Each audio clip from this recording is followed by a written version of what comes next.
Buenas tardes, chicos. Vamos a comenzar nuestra sesión de hoy. El día de hoy vamos a ver lo ultimito de intervalos de confianza y vamos a empezar un poquito la introducción de prueba de hipótesis. Entonces, vamos a empezar primero por regresar acá a nuestro último ejercicio que nosotros hicimos en la sesión anterior. ¿Qué fue lo que nosotros hicimos acá? Les voy a poner la liga, como siempre, para que no se les olvide. Y nosotros teníamos este ejercicio y tenía ahí una cosa que no sé si se percataron, ¿no? En la descripción decíamos que habían dos rutas de transporte que se comparan mediante la medición del tiempo que se tardan las personas para llegar a su trabajo. Y hay un grupo diferente de usuarios para cada ruta. ¿Hay alguna diferencia en el tiempo de cada ruta? Si ustedes se fijan, está esta parte de acá, de en nuestro ejercicio, donde nosotros hacemos referencia a que los 10 que entrevistamos para la ruta 1 son diferentes a los 10 que entrevistamos entre la ruta 2. Entonces, ¿qué es lo que sucede con este elemento? Lo que sucede con este elemento es que nosotros, al ver dos grupos diferentes, cuando estimamos esos 4 minutos que nos dieron de diferencia, también estimamos un error estándar más o menos bastante grande, porque lo que nosotros estamos es que tenemos dos poblaciones diferentes, ¿no? Y lo que no sabemos es si esa diferencia se debe a la ruta per se o que estamos midiendo a diferentes personas.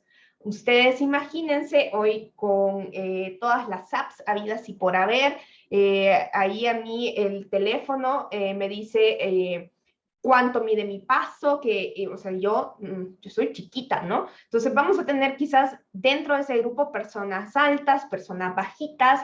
Entonces, ¿cómo podríamos plantear esto de mejor manera, ¿no? De que nosotros podamos realmente medir las diferencias de las rutas y no las diferencias de las personas. Ojo, que a veces nosotros sí queremos medir las diferencias de las personas, pero acá tenemos los dos elementos al mismo tiempo y no vamos a saber, no vamos a poder deslindar las diferencias entre las personas y la diferencia entre las rutas.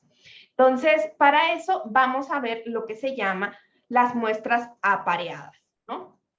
¿En qué consisten las muestras apareadas, no? Y dice ahí un cuidado con la selección de la muestra. Bien, lo que nosotros tenemos es que nosotros podemos diseñar una suerte de experimento donde nosotros podamos tener más control de las cosas. Esto de acá, si ustedes ven, pues me lo robé de un libro que se llama Estadística para Cómic, porque me parece que está súper bien explicado, ¿no? Entonces, parte también de un ejemplo que se parece al que nosotros hicimos en la clase anterior. Lo que tenemos aquí es que este señor tiene ahí su flotilla de taxis, ¿no? Como le importa ahorrar costos, como a todo el mundo, ¿no? Quiere saber cuál marca de gasolina le funciona mejor, cuál marca le va a funcionar más y le va a rendir más y por tanto le va a generar más ganancias, ¿no? Quizás ustedes, bueno, acá en este país hasta hoy aparecen las marcas de las gasolinas y es un poco raro, pero bueno, ¿no? Piensen que a lo mejor es por sucursal, por lo que sea, ¿no? Entonces, él empieza y hace lo mismo que nosotros hicimos en la clase pasada. Agarró, muestreó dentro de su gran flota de taxis y dijo, a ver, aquí 50 taxis van a usar la gasolina A y otros 50 taxis van a usar la gasolina B. Entonces, sacó la media de la distancia recorrida y la desviación típica. Entonces, así como manualito, como esos bonitos mapas que ustedes están haciendo de tarea, entonces dijo, bueno, ¿qué es lo que tengo que hacer? Y entonces dijo, bueno, la diferencia entre el grupo 1 y el grupo 2, ¿no? y encontró que la diferencia era que más o menos, ¿no? La gasolina B era un poquito mejor que la A. Aquí en este sentido, que es mejor es que tenga mayor rendimiento, ¿no? En términos de distancia. Entonces encontró esta diferencia de -1, lo cual nos va a decir a nosotros que, acuérdense, ¿no? Que si esta diferencia es negativa, es porque esta es más grande que esta, ¿no? Por tanto, encuentra que la gasolina B es mejor que la gasolina A porque le va a dar un rendimiento promedio mejor. Pero bueno, ya sabemos que esto a nivel muestral, habría que ver si esto lo puede generalizar para todos sus taxis porque pues, ¿no? Va a ser una gran, va a ser una gran diferencia, ¿no? Entonces, vamos a, perdón, es que cuando entran me distrae bastante, cuando entran tarde. Entonces, una vez que encontró esta diferencia, pues dijo, voy a hacer mi prueba de hipótesis, ¿no? Y entonces hizo acá su prueba de hipótesis, por el momento no le hagan caso a esto y solo vamos a ver esto, ¿no? Sacó su error estándar, ¿no? Y sacó su nivel de confianza al 95% y entonces acá, si nosotros hacemos esta pequeña suma, nos vamos a dar cuenta de cuánto es el intervalo. Si ustedes ven, -1 menos 1.77 va a ser igual a menos 2.77, ese es el límite inferior, y el límite superior va a ser 0.77, ¿no? Ahí está. Entonces, a ver si se acuerdan ustedes, con este intervalo de confianza, el señor taxista puede decir si la gasolina A es mejor que la B.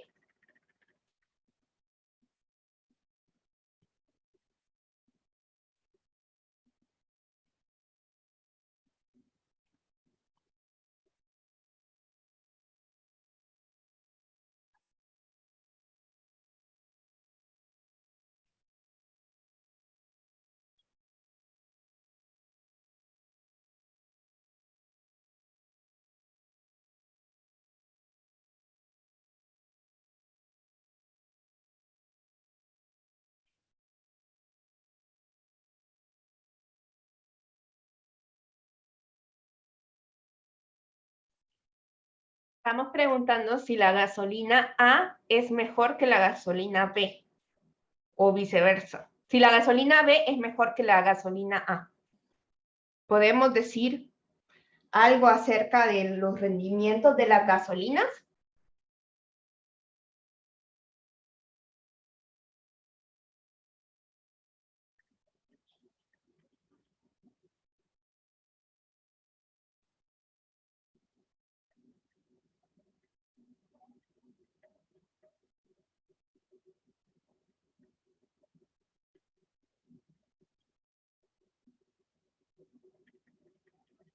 Nos faltan un montón de votos.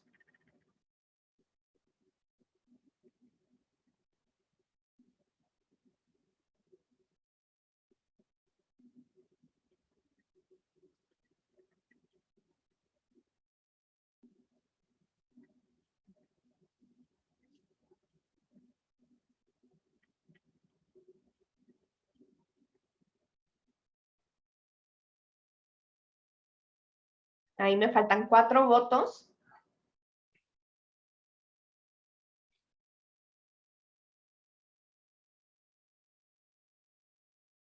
La voy a acabar y voy a compartir los resultados. Y si ustedes se fijan, ¿no? Lo que tenemos y lo que la mayor parte contestó bien es que, pues no, tenemos un intervalo que pasa por el 0, ¿no?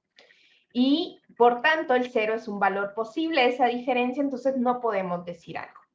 Pero, de nuevo, ¿no? Acá, ¿qué pasa, no? No podría haber una mejor forma. Ustedes imagínense los taxis, ¿no?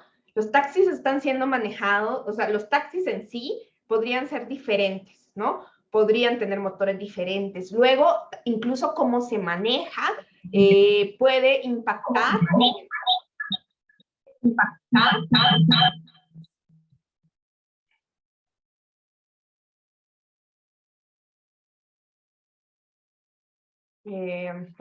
Ya apagué los micrófonos, no sé quién lo dejó abierto y había como retroalimentación. Entonces, lo que nosotros tenemos es que los taxis, pues bueno, hay diferentes taxistas, diferentes formas de manejar, incluso, pues yo no sé, dicen de que si uno mete mucho el clutch, que gasta más gasolina mientras maneja, entonces, bueno, ¿no? Yo me imagino que hay cierta intuición que todos tenemos de cuando decimos, esta gasolina ya no me está rindiendo, ¿no? Y hay como algo que uno dice, bueno, ¿no? O sea, uno mismo, ¿no? Dice, a ver, hoy esta semana hice lo de la semana normal y ya se me acabó la gasolina. Voy a ver la siguiente semana. ¿Será que acá en este lugar me están echando menos? Y entonces hacemos y entonces empezamos y decimos, no, mi rutina es la normal y me está durando menos la gasolina. Esa intuición que tenemos nosotros de estar probando, si ustedes se fijan, es una intuición de querer controlar varias cosas y lo que decimos es, bueno, yo voy en mi carro, manejo, hago las mismas cosas siempre y me está durando menos la gasolina, ¿no? Entonces eso es algo súper importante porque nosotros decimos, no, estoy haciendo lo mismo de siempre y yo manejo igual, o sea, no sabemos, entonces empezamos como a deslindar que si es la gasolina o no. Entonces, eso es algo que nosotros podríamos hacer, ¿no? Entonces, en lugar de hacer dos grupos diferentes con diferentes gasolinas, lo que podemos hacer es que el mismo taxi le ponemos en una semana una gasolina y en otra semana le ponemos la otra gasolina y vamos a comparar, ¿no? De esa manera, la diferencia que nosotros estamos viendo se la podemos atribuir directamente a la gasolina, ¿no? Que es la misma lógica que nosotros tenemos cuando empezamos a pensar eso, ¿no? De cuál es la gasolina que dura más. O sea, hay una parte de nosotros que sabe que así podemos controlar mucho más el escenario. Entonces, y más que una sola gasolina, podríamos hacer incluso,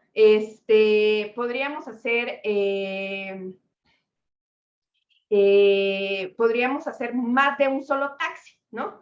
Entonces, esto nos va a permitir a nosotros, en términos estadísticos, controlar la variabilidad, ¿no? Entonces, esta comparación va a ser mejor porque todas las cosas que pueden cambiar entre los taxis, entre los automóviles, entre todo eso, lo tenemos controlado porque vamos a hacer un experimento donde el mismo taxi va a conducir y si nosotros quisiéramos ser incluso más precisos, tendríamos que ver cuántos kilómetros, cuánto tiempo recorre, ¿no? Entonces, para que tenga las mismas rutas, a lo mejor pensar de que, bueno, o sea, que no viva en San Francisco, ¿no? El taxista que va subiendo y bajando y que, o sea, como tratar de controlar más de las rutas, ¿no? Entonces, en lugar de un solo taxi, o lo que hacemos nosotros en nuestro auto, que estamos viendo si la gasolina me dura más, si la gasolina me dura menos,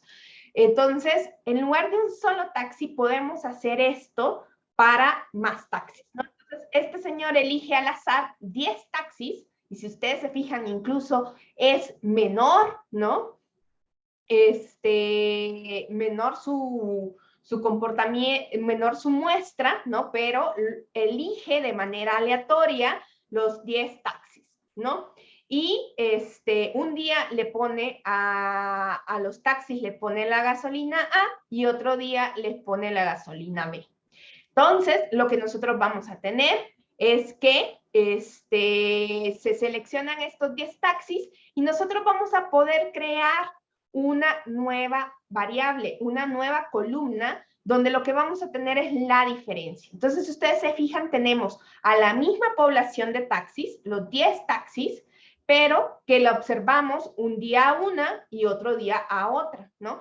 Y podemos encontrar la diferencia, ¿no? Entonces, nosotros vamos a encontrar una nueva variable que es la diferencia. Entonces, nosotros en realidad lo que estamos haciendo es como haciendo este truquito de generar una nueva variable, tenemos una variable que es la diferencia y tenemos una sola población, ¿sí? Y vamos a encontrar la media y la desviación estándar de esa diferencia y con esto nosotros vamos a poder hacer nuestra inferencia.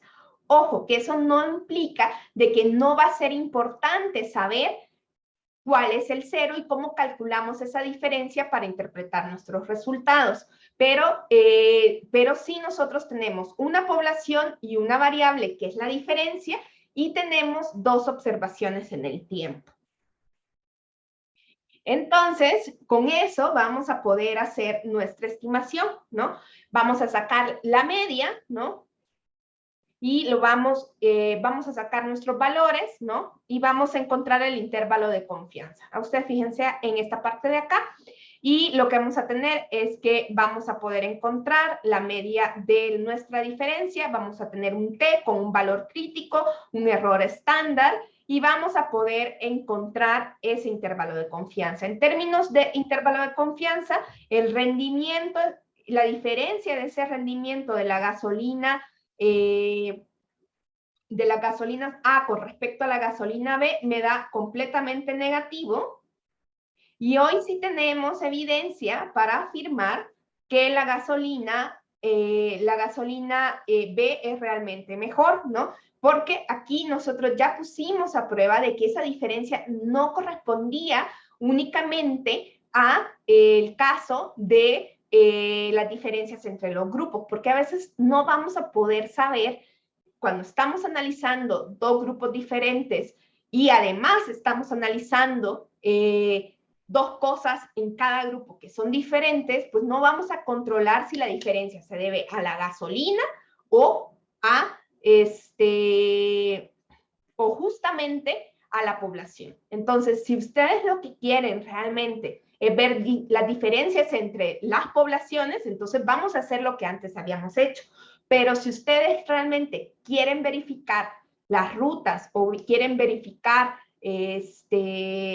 elementos que tengan que ver con el desempeño, lo mejor va a ser que nosotros tengamos dos momentos en el tiempo con la misma población, porque de esa manera, digamos, como ahí dicen los que son así como todos optimistas, que dicen, mi mayor competencia es uno, ¿cómo es? La mayor competencia es uno mismo, ¿no?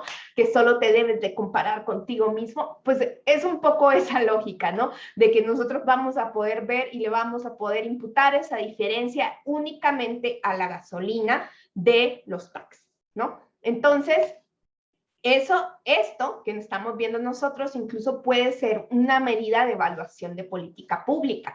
Esto es lo que nosotros conocemos como una prueba T en muchas ocasiones en términos de evaluación de política pública. Lo que a veces tenemos es a la población, luego se le aplica a esa población, se le aplica un instrumento de política pública y luego la volvemos a medir y entonces la diferencia se lo podemos imputar al instrumento de política pública, ¿no? Eso es ya una pequeña técnica de evaluación que es muy utilizada y luego esta misma técnica se va complejizando, ya tiene muchos más desarrollos, que si se hacen varios grupos de comparación, que se hace, pero más o menos, o sea, esta es la versión más básica de esa prueba, ¿no? Entonces, nosotros podemos ver que esta comparación apareada va a ser muy buena para controlar, ¿no? Y que lo que a veces vamos a tener es un tratamiento, ¿no? Por ejemplo, acá también nos pone que si nosotros tenemos cremas para las manos, ¿no? Para ver la eficacia de dos cremas, pues a lo mejor la misma persona tendría que usar las diferentes cremas para poder ver la diferencia, porque las manos pueden ser completamente diferentes. Voy a lanzar una encuesta antes de que hagamos nuestro ejemplo para ver si esto quedó claro.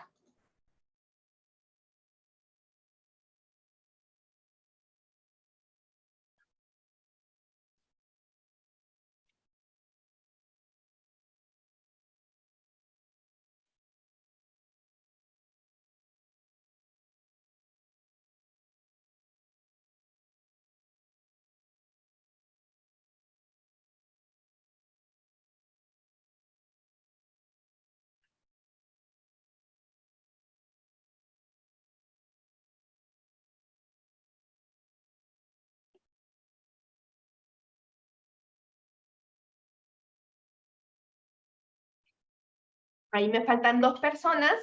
Voy a dejar de compartir esta pantalla para irme a nuestro Excelito de nuevo. Y vamos a hacer un ejemplo, ¿no? ¿De qué se va a tratar este ejemplo?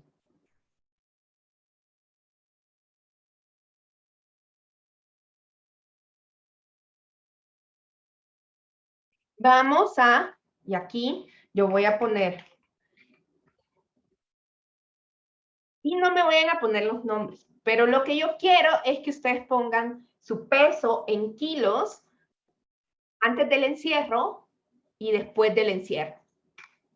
Vamos a ver si el encierro ha generado un aumento en el peso de los estudiantes. Vamos a suponer que somos parte de una muestra aleatoria. Entonces, regálenme por ahí datos anónimos. No hay que, no, yo sé que es un tema delicado, complicado, pero bueno, es algo que por ahí dijeron, ¿no? Que en promedio se había aumentado, no me acuerdo cuántos kilos por la pandemia los mexicanos. Vamos a ver si es el caso de los jóvenes. Pónganme solo los números, por favor.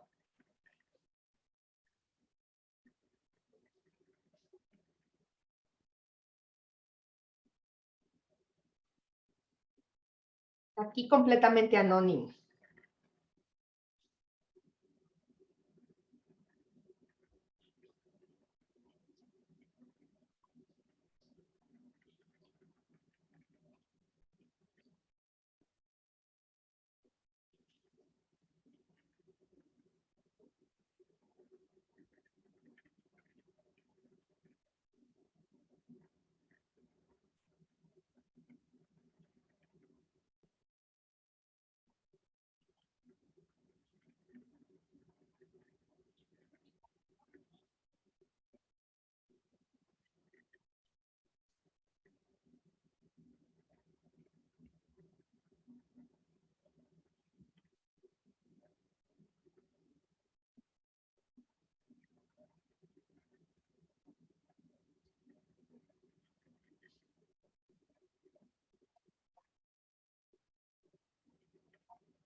Antes del encierro y ahorita, ¿no? Yo he sido un roller coaster en toda la pandemia, subido, bajado, subido, bajado.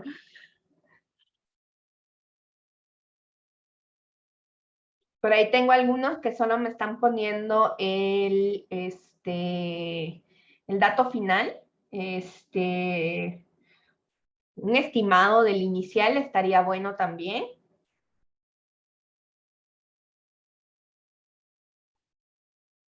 Ya, bueno, y si no saben, pues no saben.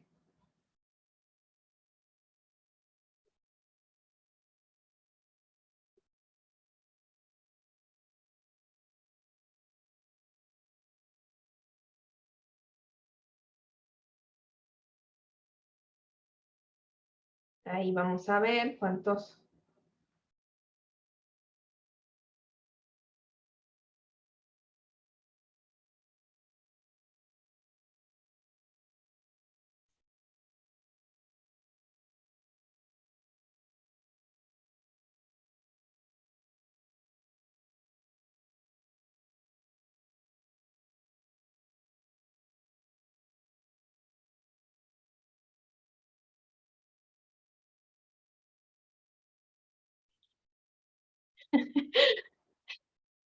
No se juzga, son datos generales, ¿no? Bien, yo creo que ya casi tenemos todos los datos. Siempre me gusta cuando están ahí llenando y veo aquí el montón de caimanes, dinosaurios, tejones, hámsters.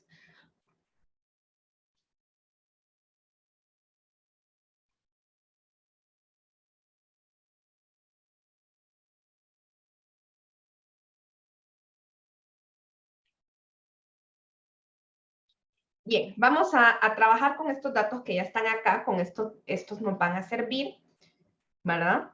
Acá. Y bueno, lo primero es que vamos a suponer, esto es una gran suposición,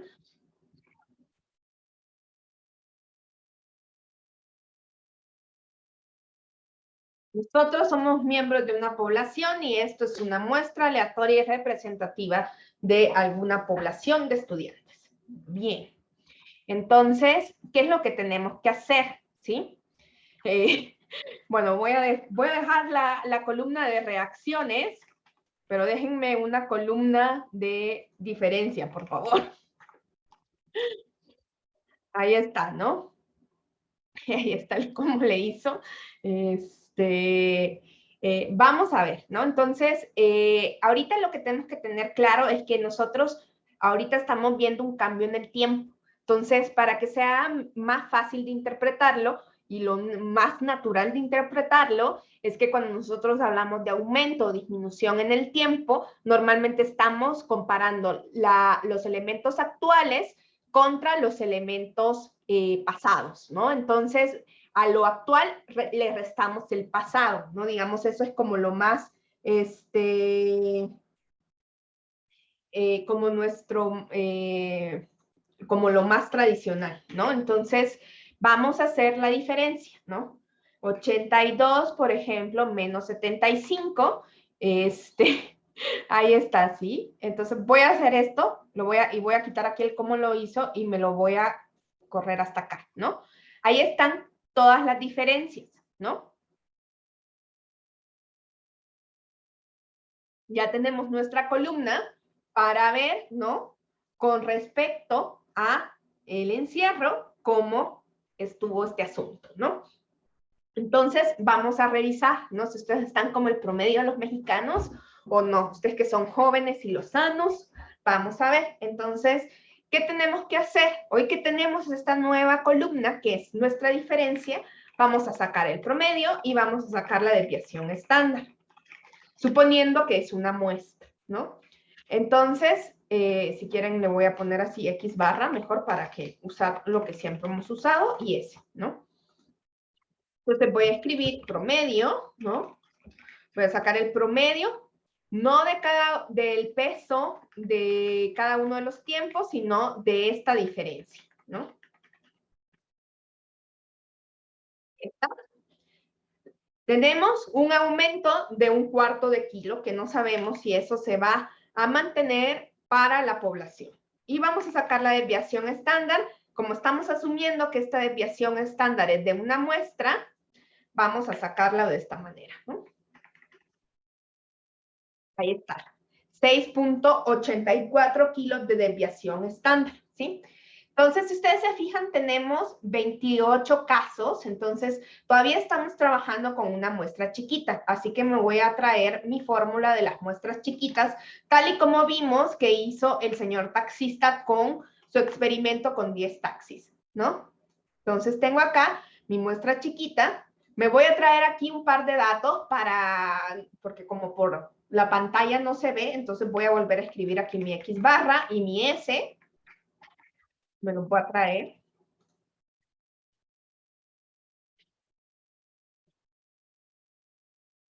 Ahí está. Y voy a ver, ¿qué otros elementos necesito? Bueno, necesito N. ¿Cuántos casos tenemos? Acuérdense que vamos a contabilizar a todos como una sola población, ¿no? Entonces nosotros acá tenemos 28 casos, ¿no? Son 28, nos hicieron el favor de darnos esos datos. Tenemos 28 casos, ¿no? Vamos a trabajar con un 95% de confianza. Entonces, voy a poner que mi intervalo de confianza va a ser del 95%. Entonces, ¿de cuánto va a ser mi alfa? 0.05%. Del 5. Del 5, ¿no? Y por tanto, mi alfa medios va a ser de 5 entre 2 y lo voy a dejar así sin porcentaje. Gracias, Aaron. Sí, 5%. ¿Qué otro elemento necesitamos? Como hoy voy a encontrar mi error estándar, ¿no? ¿Sí? Mi error estándar va a ser mi desviación estándar entre la raíz del tamaño de la muestra. 1.28 kilos es el error estándar. Y hoy lo que necesito es mi valor asociado a T, porque tengo una muestra chiquita, ¿no? Entonces, pero para mi valor de T, también necesito los grados de libertad. ¿De cuánto van a ser los grados de libertad?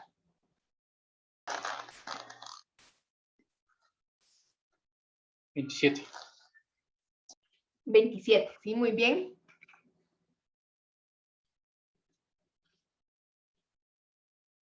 Si se fijan, el compañero dijo 27 y no 26, porque tenemos una nueva variable que es la diferencia y por tanto estamos estimando el parámetro de esa diferencia en una sola población.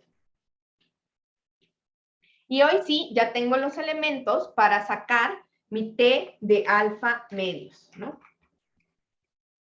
Mi T asociado a alfa medios, entonces va a ser la inversa de T, porque yo le estoy dando cierto nivel de probabilidad y quiero que me regrese un valor de T, entonces pongo la inversa, voy a poner mi probabilidad, punto y coma, y mis grados de libertad. Eso me va a dar mi T negativa. Para mi T positiva, necesito hacer lo mismo, el inverso de 1 menos el alfa medios, porque estoy sacando el T del lado derecho, del otro lado, punto y coma, y mis grados de libertad. Ahí está. Menos 2.05 y 2.05. Ya con esto yo ya puedo sacar entonces mi límite inferior y mi límite superior.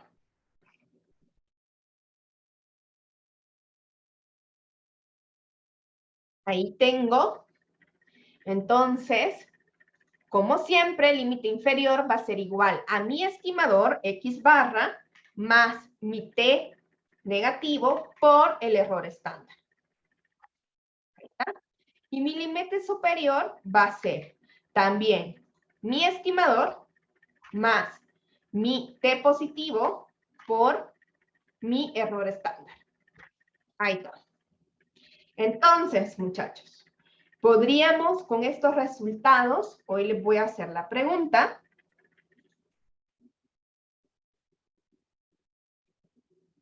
La pregunta es si con estos resultados nosotros podríamos decir que, que el encierro ha hecho engordar a los estudiantes.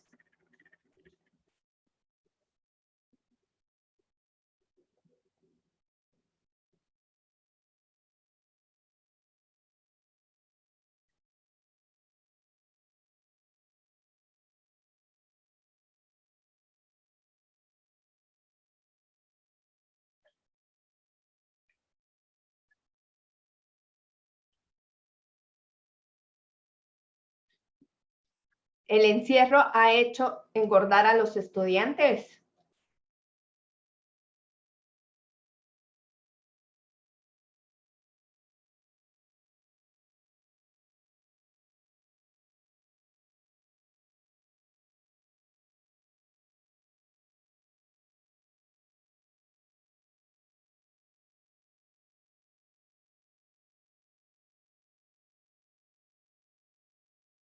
¿De qué, Miguel?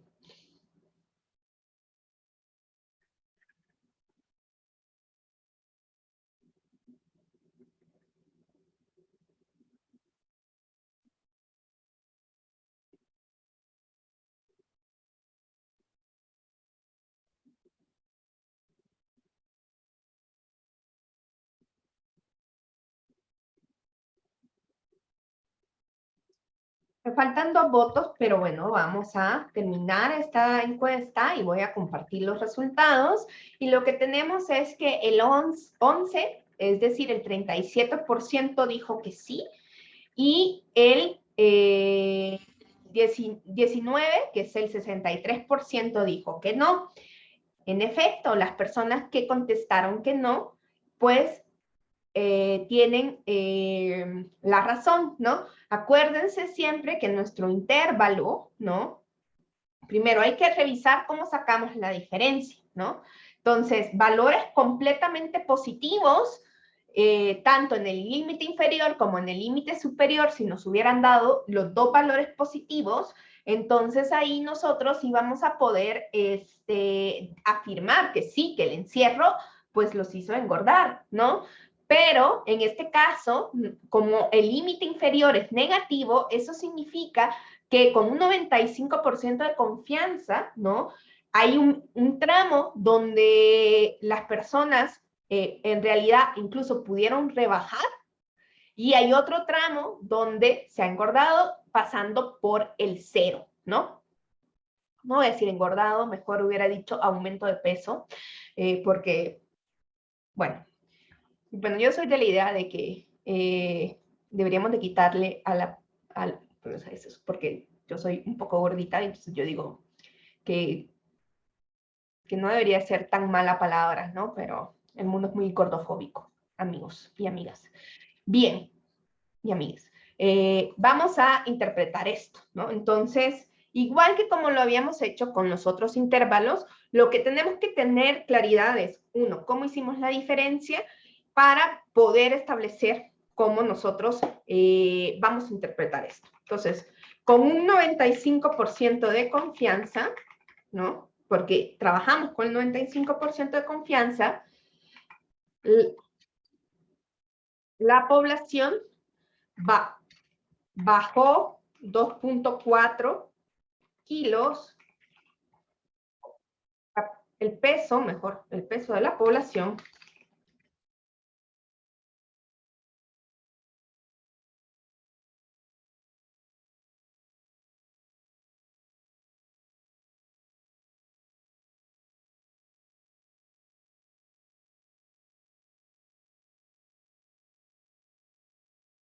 está entre 2.4 kilos menos y 2.9 kilos más que antes del encierro, ¿no?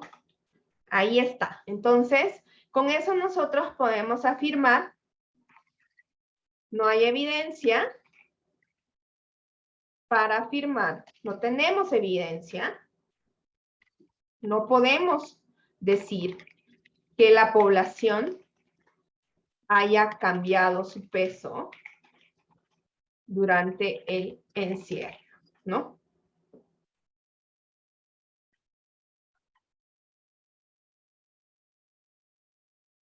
Entonces, recuerden siempre que igual estamos viendo la diferencia, ¿no? Los valores negativos implican que el peso de ahora es menor que el peso anterior y los valores positivos me están diciendo que el peso de hoy es mayor que el peso de ayer, ¿no? Anterior. Si ustedes se fijan, lo que tenemos acá es que realmente este valor es bastante alto, ¿no? Y es chistoso porque muy parecido a lo de la mañana. Dice Iván, mi experiencia no es una muestra representativa.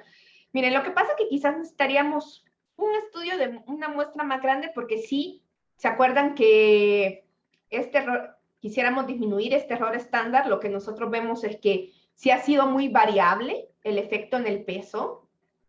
Yo no veo como cambios como unidireccionales, entonces a lo mejor necesitaríamos una muestra más grande para ver realmente qué pasó, ¿no? Aquí, con esta muestra no podemos decir si se ha aumentado o si se ha disminuido el peso, ¿no? Pero yo que hice este mismo ejemplo en la mañana, o sea nos dio 0.4 aquí y nos dio 7 acá. Y tampoco nos dio una diferencia estadísticamente significativa, ¿no? Entonces, pues sí, ¿no? Sí es una situación de mucha variabilidad. O sea, yo veo acá estos casos y sí veo como arriba hacia abajo, ¿no? Muy interesante, ¿no? ¿Sí, Mafi? Ah, sí, es que justamente como que ahorita me confundí con, ay, perdón, con la parte de los resultados. Entonces, como la diferencia es muy poca, por eso es como de que es estadísticamente como no significativa y por eso no hay una diferencia. No, más bien, miren, carpincho anónimo. Lo que pasa es que en nuestro intervalo pasa el 0, ¿no?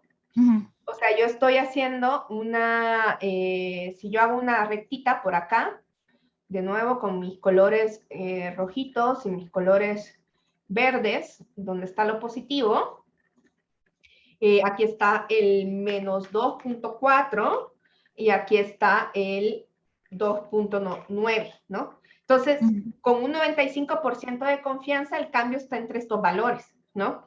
Y acá está el 0, ¿no? Entonces, ¿qué me dice a mí el 0? Acuérdense que el 0 me va a decir siempre a mí,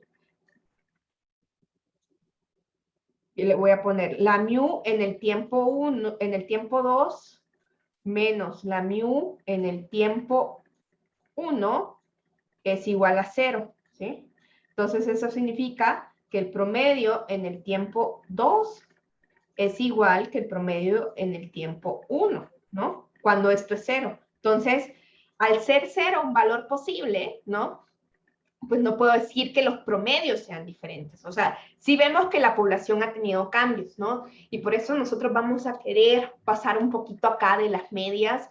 Luego nosotros podemos modelar cambios no en las medias, sino en la parte alta y en la parte baja. Se pueden hacer cosas mucho más interesantes porque ahorita nosotros estamos hablando de los promedios. Y quizás los promedios nos están encubriendo toda esta heterogeneidad que estamos viendo de cómo sus cuerpos han cambiado durante el encierro, ¿no? Ok. Ok, entonces como atraviesa el 0, pues ya es cuando se hacen iguales y... Ok, ok. Ya, muchas gracias. No, ¿de qué? Bien. Entonces, voy a borrar acá esto. Y hoy voy a lanzar una encuesta de si esto quedó claro.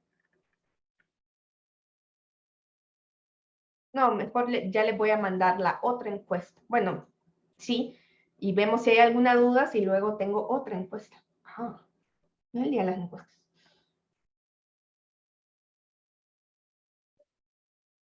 Por ahí tengo un no, si quieren comentarme.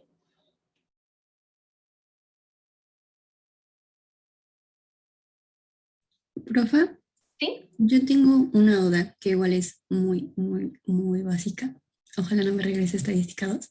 Pero bueno, a ver, entonces entiendo lo que le acaba de explicar a Mafi. Entiendo lo que me falta entender, creo, es esta parte de que si entonces X me va a representar la variabilidad que han tenido y por eso como... No, o sea, la variabilidad está aquí en la S, ¿no? Este es el promedio del cambio, ¿no?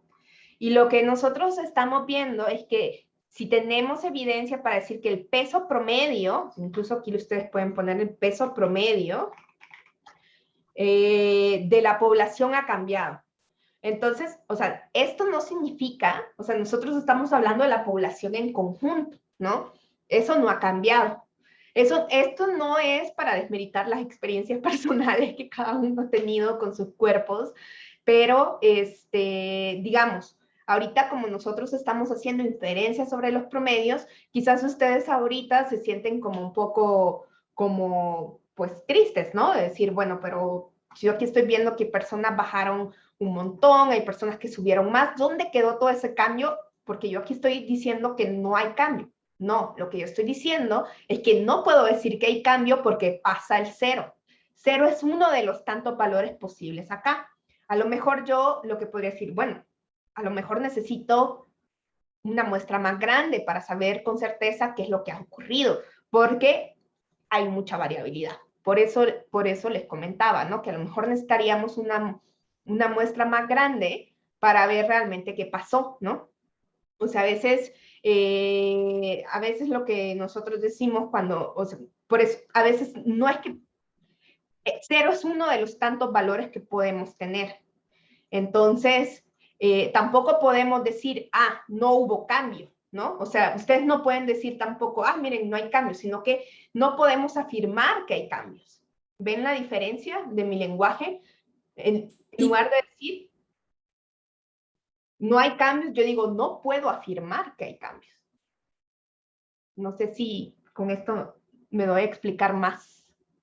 Ana. Sí, igual ya. Es que estaba confundiendo la X barra con la desviación, pero creo que ya quedó. Bien. Gracias. Bien, entonces, fíjense entonces que qué hubiera pasado si nosotros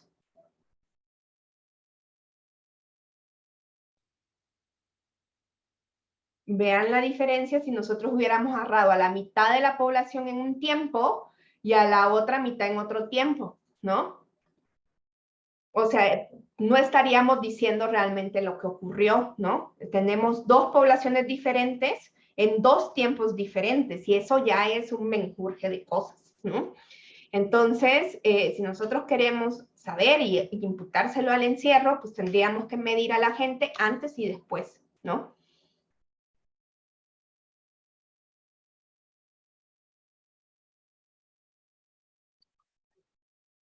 Bien, entonces voy a lanzarles una encuesta que hoy está un poquito más larga, pero muy interesante.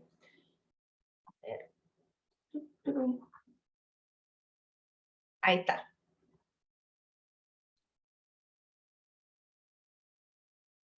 Y en lo que la contestan, entonces después salimos al receso y volvemos a las 6:10. ¿Les parece? En lo que la contestan y nos vamos al receso y les pongo la musiquita y volvemos a las 6:10 para ver los resultados y empezar con el tema de prueba de hipótesis. Ay, perdón por quitarle la música. Bien, vamos a ver los resultados de la encuesta. Voy a compartirlos. Déjenme poner aquí en el Zoom, se ve mejor en el Zoom, en el Zoom de... Aquí está. Para que vean ustedes bien cuáles eran las opciones. Déjenme ponerlo acá.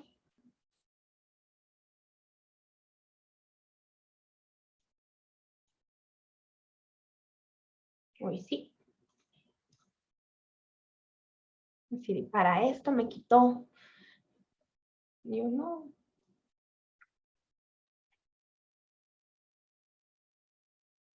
Ahí está, ¿no? Estas eran las opciones, ¿no? La primera nos decía que si hay dos muestras y se necesita comparar sus medias, lo mejor sería que tuvieran el mismo tamaño de la muestra.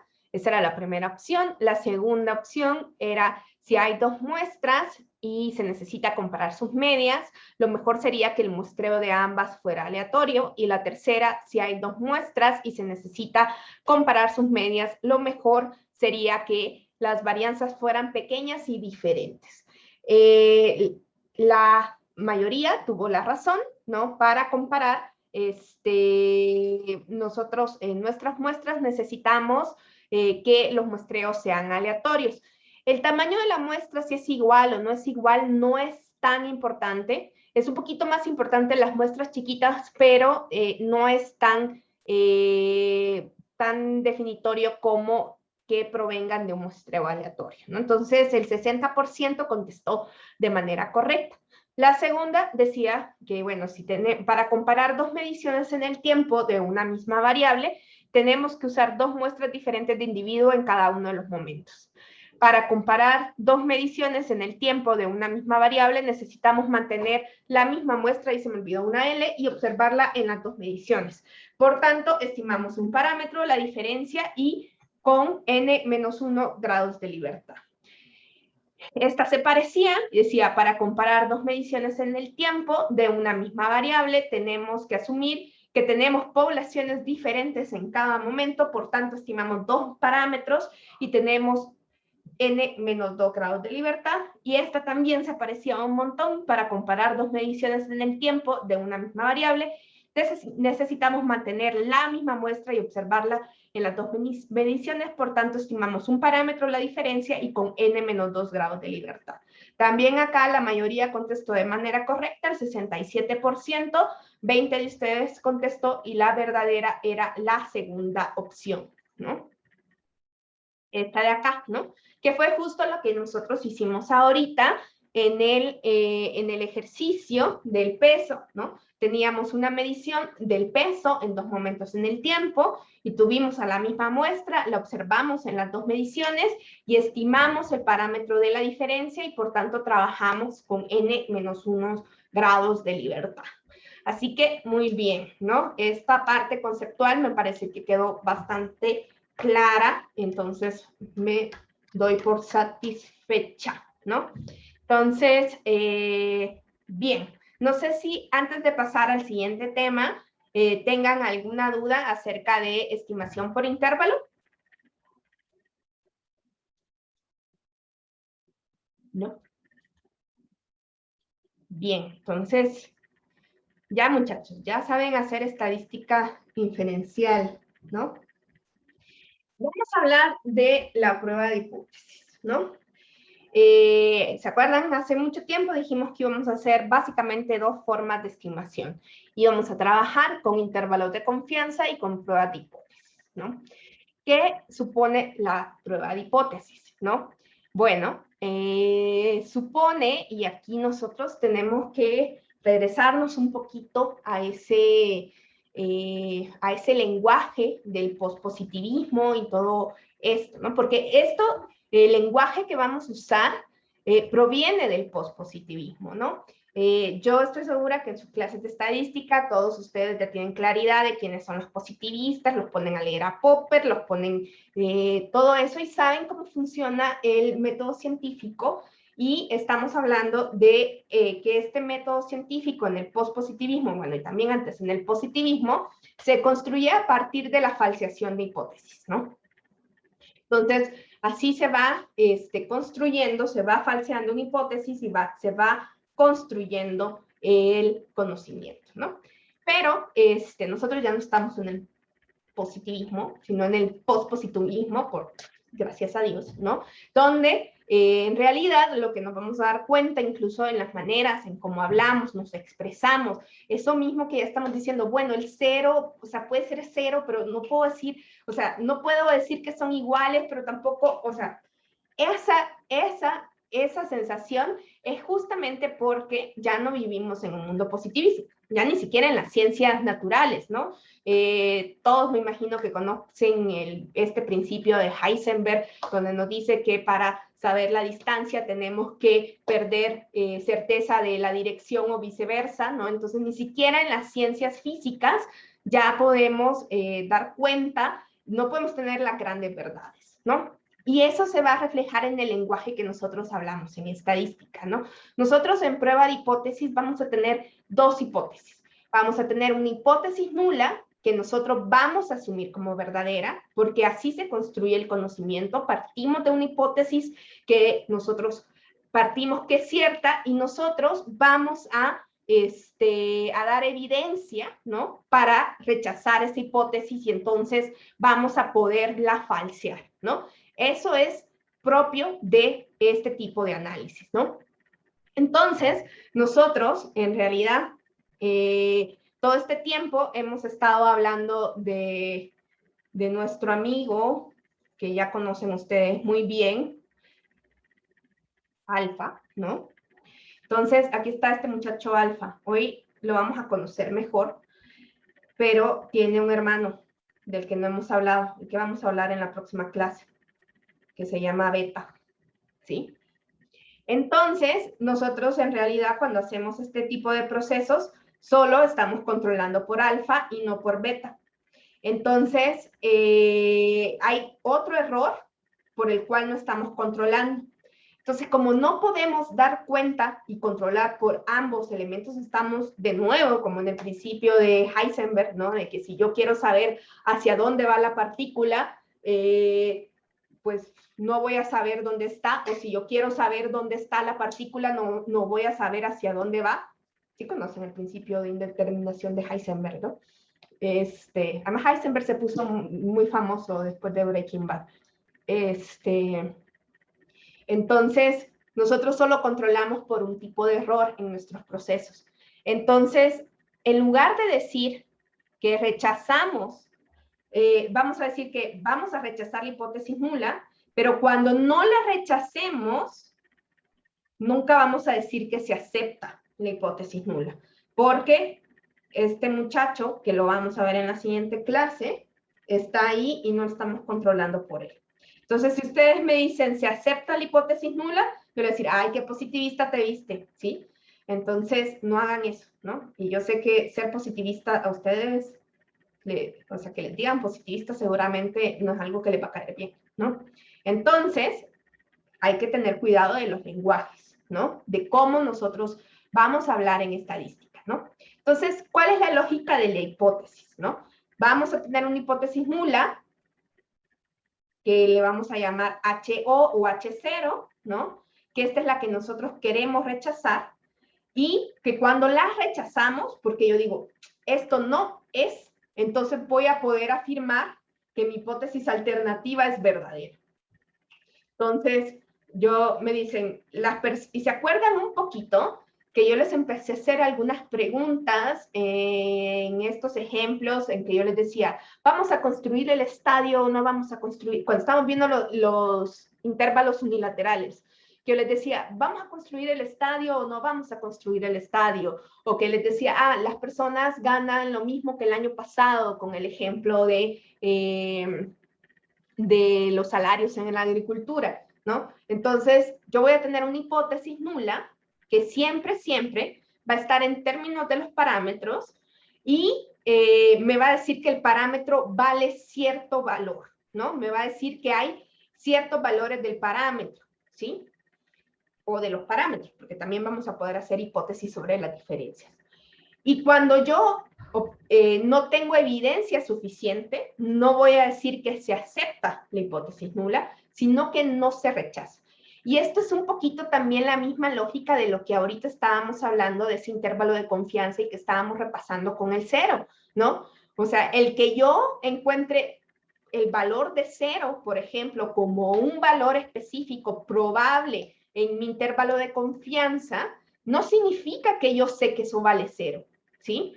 Es un valor probable, está dentro del intervalo, pero yo podría realmente aceptar en el ejercicio que hicimos nosotros ahorita de que la diferencia es cero, que no pasó nada entre los dos momentos. No, cero es uno de los tantos valores posibles en ese intervalo. Entonces, yo no podría aceptar la prueba de hipótesis de que son iguales, ¿no? Digo, no se rechaza, ¿no? No tengo evidencia para rechazarlo porque el intervalo ahí está, ¿no?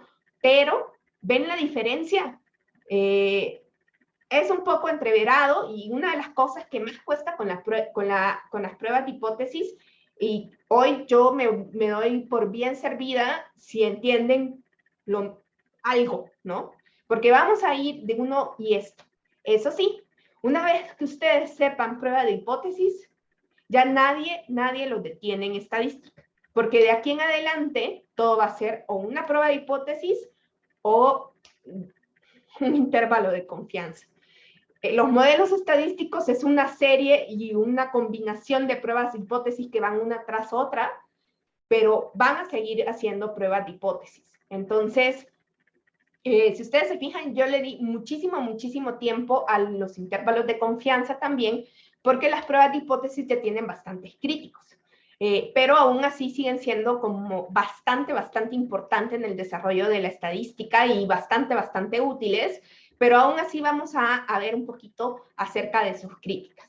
Bien, entonces nosotros vamos a tener esta hipótesis nula, ¿no? La hipótesis nula es como el default, ¿no? El status quo, lo que damos por cierto, ¿sí? Y que solo va a poder ser rechazado, ¿no?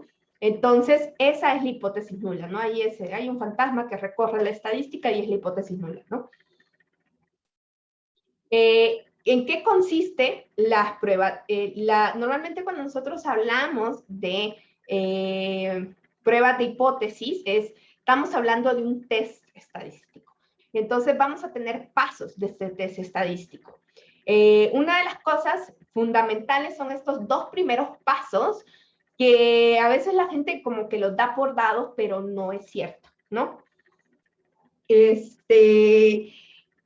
escribir la hipótesis nula y luego escribir la hipótesis alternativa, ¿no? A veces es un paso muy sencillo, muy chiquito, pero que si nos equivocamos en ese momento, ya todo el proceso va a estar completo. Entonces, ¿cuál es la lógica de la prueba de hipótesis? Es un poquito, acá el ejemplo más clásico es de estas series de abogados, estas películas así como muy gringas, ¿no? Porque quizás esto en nuestros países no sea tan certero, pero que dice, todo el mundo es inocente hasta que se compruebe lo contrario, ¿no? Entonces, cuando nosotros estamos haciendo una prueba de hipótesis, estamos en el papel del fiscal, ¿no? O sea, lo que nosotros tenemos que comprobar es que esta persona no es inocente, ¿no? La persona va a ser inocente, y eso es lo que está dado, ¿no? Yo tengo que recabar un montón de pruebas, tengo que recabar evidencia para decir, no, mire, o sea, aquí, o sea, esta persona es culpable, ¿no? Pero si yo no tengo suficiente evidencia, pues me van a decir, no, mire, la verdad es que su evidencia no es,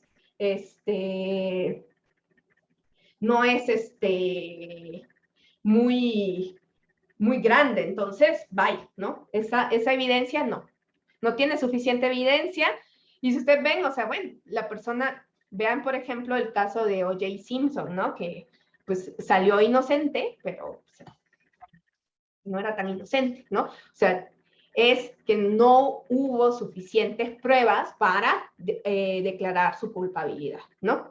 Ahora, ¿qué tipo de cosas vamos a hacer nosotros, no? Vamos a trabajar con los parámetros. Las hipótesis, al ser suposiciones sobre la población, siempre se van a escribir en términos de los parámetros. Y nosotros ahorita vamos a utilizar sobre todo a nuestra amiga Mu y a nuestra amiga P, ¿no? Que eran mu, la media de la población, y P, la proporción de éxitos en la población o la probabilidad, ¿no? Entonces, vamos a escribir eso en términos de mu. Entonces, nosotros vamos a tener que mu puede tomar ciertos valores. Siempre va a tener un elemento de igual. Yo puedo decir, mire, la mu vale 5, ¿no? O yo puedo decir la mu vale al menos 5. O puedo decir la mu va a valer, no, este no era al menos, esto era máximo 5 y esto sería al menos 5. Sí, al menos 5 y máximo 5, ¿no? Pero ¿cuál es lo común de estas tres que tienen el igual? Como es lo que estoy dando por dado, el igual siempre va a estar en la hipótesis, ¿no? Y esto, obviamente, ustedes se imaginarán que va a tener una, como todo, ¿no? Estos supuestos siempre tienen una consecuencia en nuestras estimaciones, en nuestro test estadístico, en nuestra fórmula incluso. Entonces, la hipótesis nula siempre va a llevar el igual, ¿sí? Ahora, la hipótesis alternativa es lo contrario, ¿no? Entonces, mi hipótesis alternativa aquí sería, mire, esto es distinto de 5. No me importa si es más grande o más chiquito, pero no es 5. Mi hipótesis alternativa aquí sería que es mayor que 5. Y mi hipótesis alternativa acá va a ser menor que 5, ¿no? Entonces, lo primero siempre va a ser escribir la hipótesis nula, recordando que esta lleva el igual, y la alternativa es lo contrario, ¿no? Entonces, esos son los primeros dos pasos, ¿no? Entonces, ya con eso uno dice, ok, ¿no? Ya nos vamos a ir y vamos a revisar, ¿no? Una vez, y ahorita no le voy a presentar el estadístico, pero que ustedes ya lo conocen, lo que vamos a hacer es crear un estadístico de prueba. ¿Y qué va a ser ese estadístico de prueba? Pues miren, o sea, ¿se acuerdan que yo les puse este ejemplo, ¿no? De decir, hay una persona que dice que los mexicanos ganan 7,000 pesos al mes, ¿no? Y entonces yo vengo y hago una encuesta y tengo una X barra de 5,000 pesos, ¿no? Entonces, esa distancia que yo tengo con respecto de mi X barra con la mu que esta persona está diciendo, esa distancia yo la voy a medir. ¿Y cómo nosotros normalmente medimos las distancias en estadística? Las hemos estado midiendo en términos de errores estándar, ¿no? Entonces, ese es nuestro amigo Z, ¿no? Para, por ejemplo, una media, nosotros vamos a poner mi valor de la X barra menos mi mu, yo sé que esto es un valor estandarizado, y el error estándar. Aquí le puse sigma, aunque nosotros sabemos que vamos a usar ese, pero aquí, como yo no sé el valor de mu, pero lo estoy asumiendo, voy a poner ese valor de mu asociado a mi hipótesis nula. Y con ese Z, yo voy a trabajar, ya sea encontrando las probabilidades asociadas a ese Z, o bien comparando este Z con otros Z que me van a definir regiones de rechazo, que ahorita suenan como rara, pero ahorita que los vean van a decir, ¡ja! Ya sé quién eres, ¿no? Alfa, ¿no? Entonces, a partir de que nosotros saquemos probabilidades o comparemos con zonas de rechazo, vamos a poder tener una regla de decisión acerca de si rechazamos o no rechazamos la hipótesis nula. Y aquí, que yo lo he estado diciendo y que dicen, esto es significativo y me lo preguntaron, ese es un adjetivo que en estadística solo lo podemos utilizar cuando hemos hecho pruebas de hipótesis o hemos trabajado con niveles de confianza, porque eso significa que hemos hecho alguno de estos procedimientos. Alfa, nuestro amigo alfa, en realidad su nombre completo es nivel de significancia, ¿sí? Ese es el nivel de significancia, ¿sí? Y también al mismo tiempo es un tipo de error, ¿no? Es lo más que yo estoy dispuesto a equivocarme, ¿sí? Estoy rechazando la hipótesis nula. O sea, acá, acuérdense, no tenemos la verdad verdadera, ¿no? O sea, aquí, mundo post-positivista, o sea, me puedo equivocar y tengo que dar cuenta de eso. Entonces, yo voy a afirmar las cosas con cierto nivel de confianza o bien con un nivel de significancia específico, ¿no? Entre alfa sea más chiquito, ese alfa me va a decir que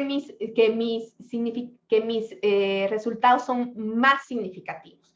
Entonces, el adjetivo significativo en investigación cuantitativa no se usa algo así como de muy grande, importante, no. Está desarrollado exclusivamente para las pruebas estadísticas, ¿sí? Entonces, yo les digo que si ustedes utilizan significativo y no han hecho una prueba estadística, yo les voy a regresar eso y les voy a decir no. Y bueno, y sí, sí a veces he sido ese revisor en algún paper y que veo significativo y si es cuantitativo, digo, momento, ¿dónde está la prueba? ¿No? Porque es algo propio, ¿no?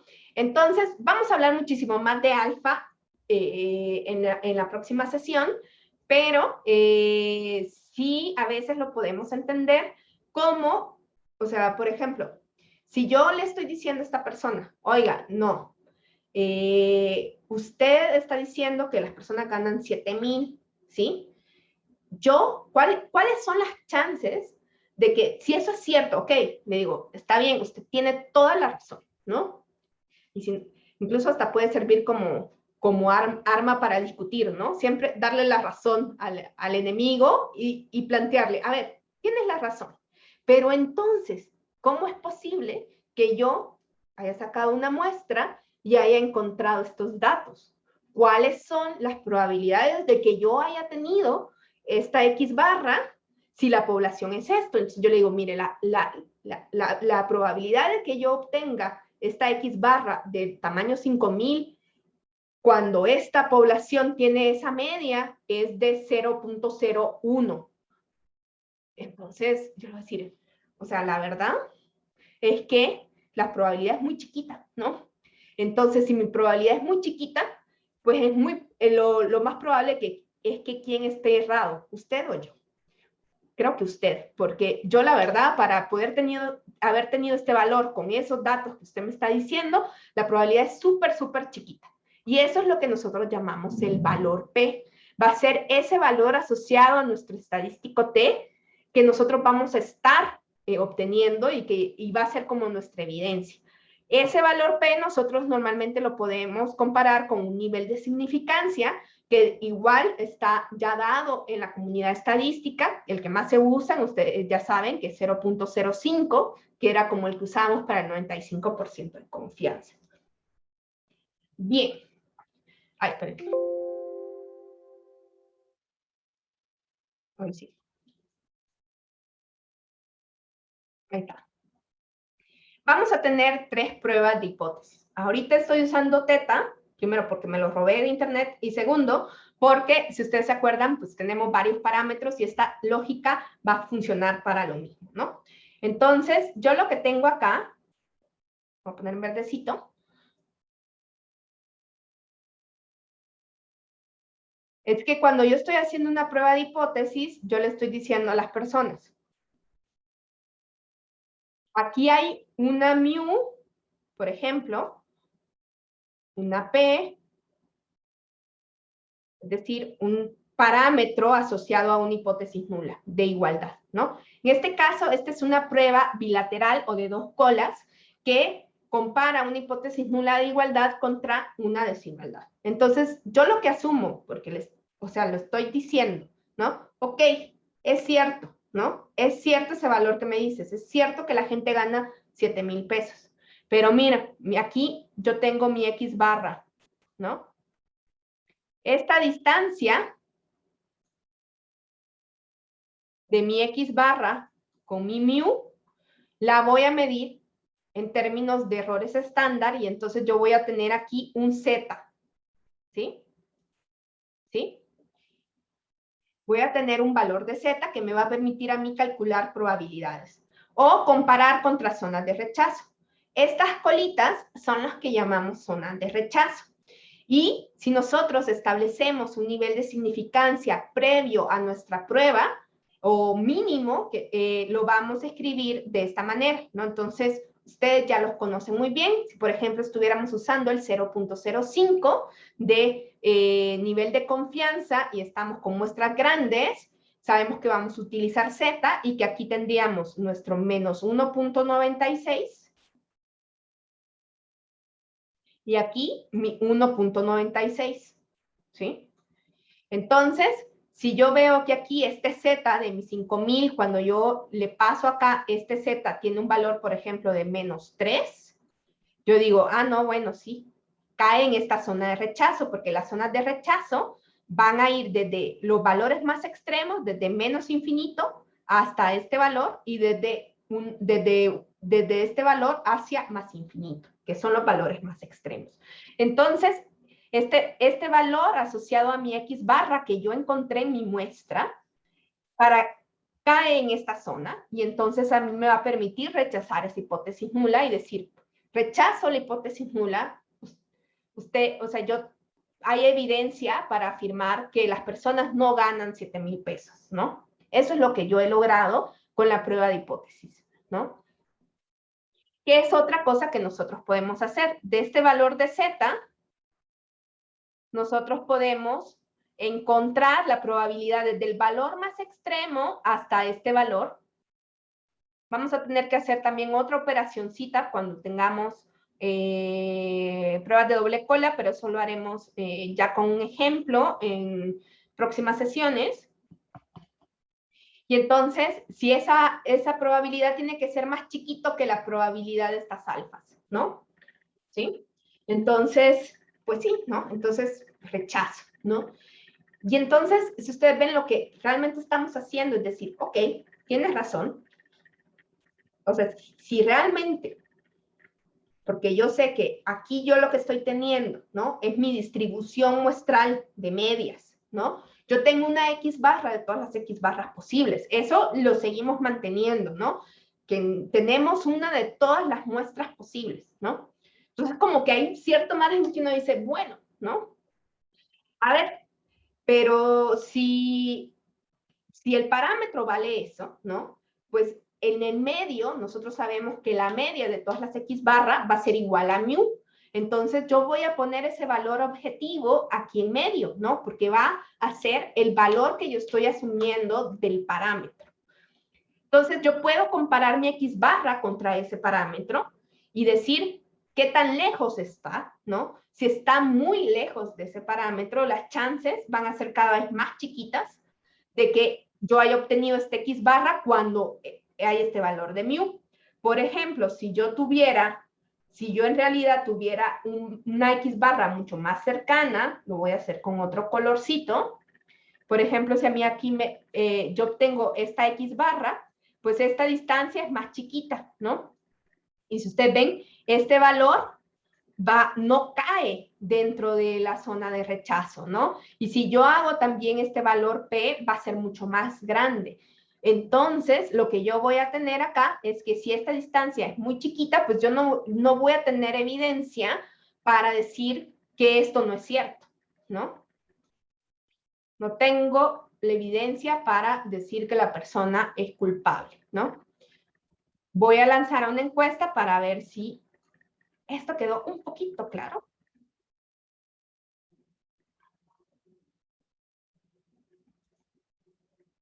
Ahí, no.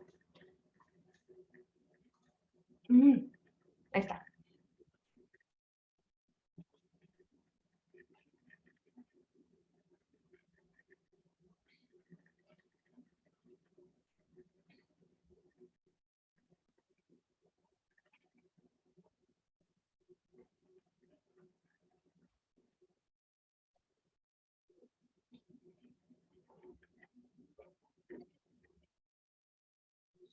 Por ahí tengo un no, si me quieren echar ahí una pista.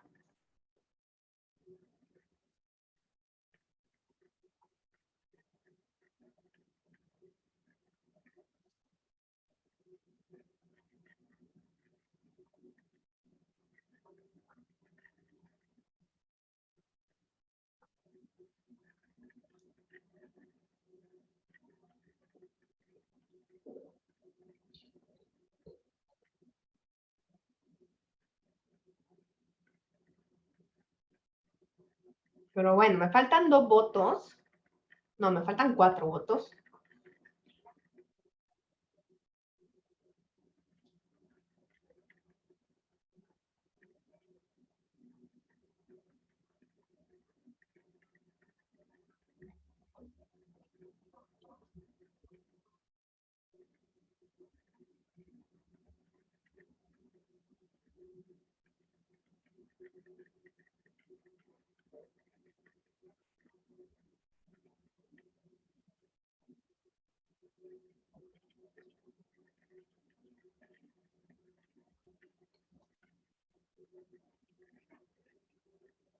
Bien, hay 4 personas que están así como de, no tengo evidencia para contestar esta pregunta. Entonces, voy a cerrar, digamos, no está tan mal, ¿no?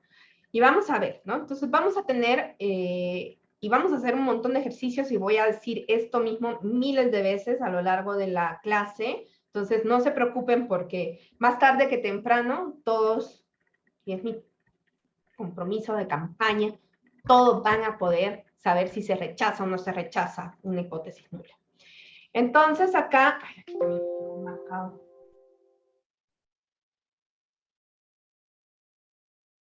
hoy sí, el asiento también. Vamos a tener también pruebas unilaterales. Aquí la lógica es un poquito la lógica que teníamos con los intervalos de confianza unilaterales. Y esto es, y si ustedes se fijan, la hipótesis nula siempre tiene que ver con el igual y la hipótesis alternativa va a tener que ver con lo contrario, ¿no? Acuérdense que siempre la hipótesis alternativa está negando a la hipótesis nula. Siempre, siempre va a ser así. ¿Y qué va a pasar acá, no? ¿Qué tenemos nosotros acá? Vamos a tener una sola zona de rechazo y establecer esta hipótesis alternativa va a ser sumamente importante porque tanto como nos define la zona de rechazo, como cómo tenemos que calcular nuestro valor P. Esto lo vamos a ver un poquito más adelante. No se preocupen, ahorita estoy dando como estas generalidades, pero obviamente vamos a hacer un montón de ejemplos, ¿no? Porque vamos a hacer pruebas de hipótesis de medias, de proporciones, de diferencias de medias, de diferencias de proporciones, y luego vamos a empezar con las pruebas de hipótesis de varianzas, de diferencias de varianzas, y luego nos vamos a ir a la ANOVA, y luego nos vamos a ir a la regresión lineal, y luego ya se acabó el semestre. Entonces, ¿cómo yo sé a dónde va a estar la zona de rechazo? Miren, a mí, como yo soy medio disléxica, eso del mayor que izquierda-derecha, yo estaba haciendo mi examen de manejo y me dijeron, cruce a la izquierda y cruce a la derecha, y era prohibido y lo dejé. Que vean, a ese nivel. Entonces, esto me sacaba a mí de quicio, ¿no? Entonces, yo vi cuál era como la lógica de dónde estaba la zona de rechazo, y es, si ustedes le ponen aquí una flechita a esto, como que señala, ¿no? Entonces, la zona de rechazo siempre va a estar hacia donde apunta la hipótesis alternativa, ¿no? Entonces, esta se va a llamar prueba unilateral del lado derecho, ¿sí? Esta es una prueba de una sola cola del lado derecho. Del lado izquierdo también lo vamos a tener acá, que está señalando, y entonces la zona de rechazo va a estar de este ladito, y si por ahí me queda el X barra, pues yo voy a tener que rechazar la prueba, rechazar la hipótesis nula, ¿no? Entonces, ahí va a estar, ¿sí? Bien. Entonces, ese estadístico de prueba, que ya dijimos que es Z, ¿no? Z, nuestro valor de Z, que es X barra menos mu de 0 entre, para el caso de una muestra grande y que no tenemos sigma, va a estar esa fórmula, ¿no? Entonces yo voy a encontrar ese valor de Z, que simplemente me está diciendo, me está pasando la diferencia del X barra contra mu, ¿sí? Y esa diferencia la está trasladando a cierta cantidad de errores estándar, ¿no? Esto es como cuando ustedes compran dólares, ¿no? Ustedes tienen pesos y dicen, bueno, el dólar vale 20 pesos. Entonces, cuando compran dólares, pues agarran cierta cantidad de pesos, lo dividen entre cierto valor y les quedan dólares, ¿no? Entonces, ustedes tienen 100 pesos, los dólares valen 20 pesos, entonces 100 pesos son 5 dólares, ¿no? Entonces acá nosotros, para poder comparar, o sea, para tener una medida que nos permita a nosotros utilizar las probabilidades, vamos a pasarlo a cantidad de errores estándar, ¿no? O errores típicos, errores muestrales, ¿no? Entonces, si el valor de X barra, si nuestra hipótesis nula es cierta, ¿no? Nuestro X barra tiene que estar cerquita de nuestra mu sub 0, ¿sí? Y entonces esos zetas se van a ir acercando a valores más cercanos a 0, van a estar cada vez más en medio, ya sea positivos o negativos. Este es el caso de una prueba bilateral. Ustedes ven que tengo dos zonas de rechazo. Aquí está. Si mi hipótesis nula es falsa, es decir, que la población no vale esto, mi X barra va a estar muy, muy lejos, ¿no?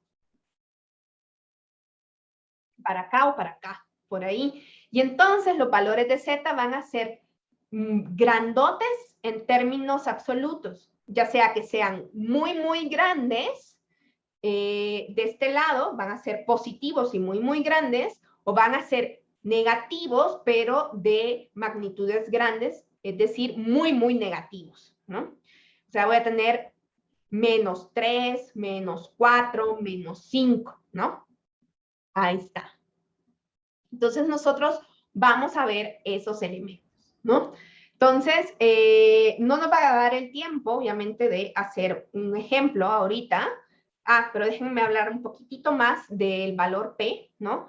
Que el valor P es que cuando nosotros tenemos ese estadístico de prueba, nosotros vamos a encontrar un valor, la probabilidad de haber obtenido ese X barra o un valor más extremo, ¿no?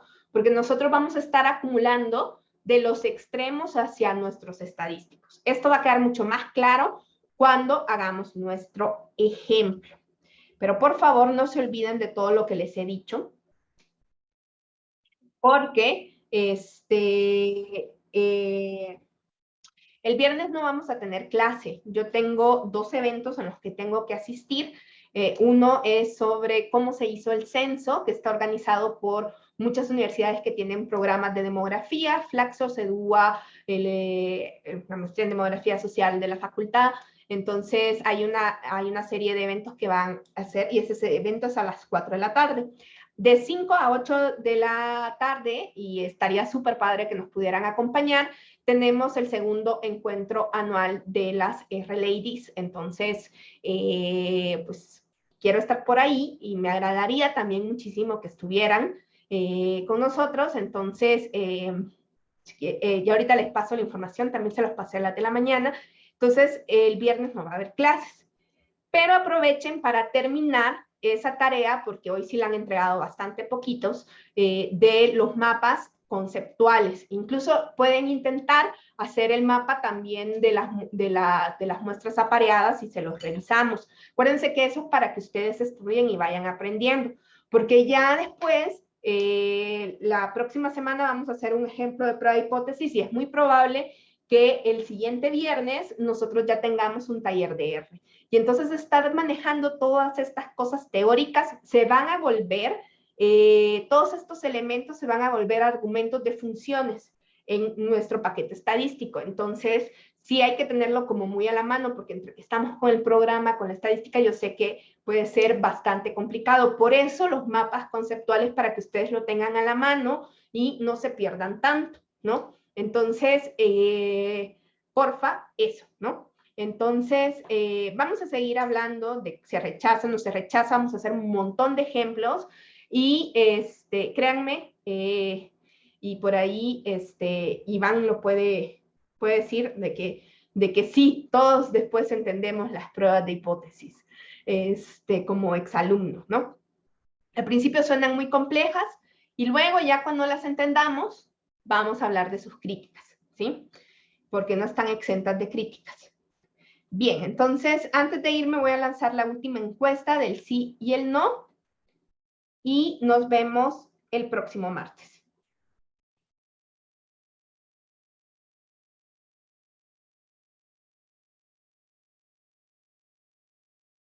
Esta era si entendieron.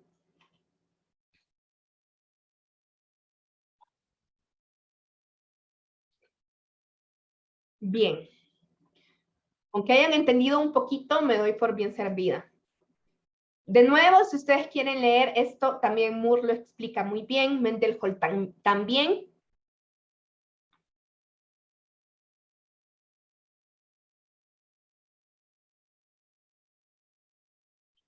Y ya el martes hacemos un ejemplo. Bien, chicos. Entonces, nos vemos el martes. Bye. Muchas Ay, gracias. gracias. Bye, profe, gracias. Nos vemos. Bye. Nos vemos, Ana. Bye.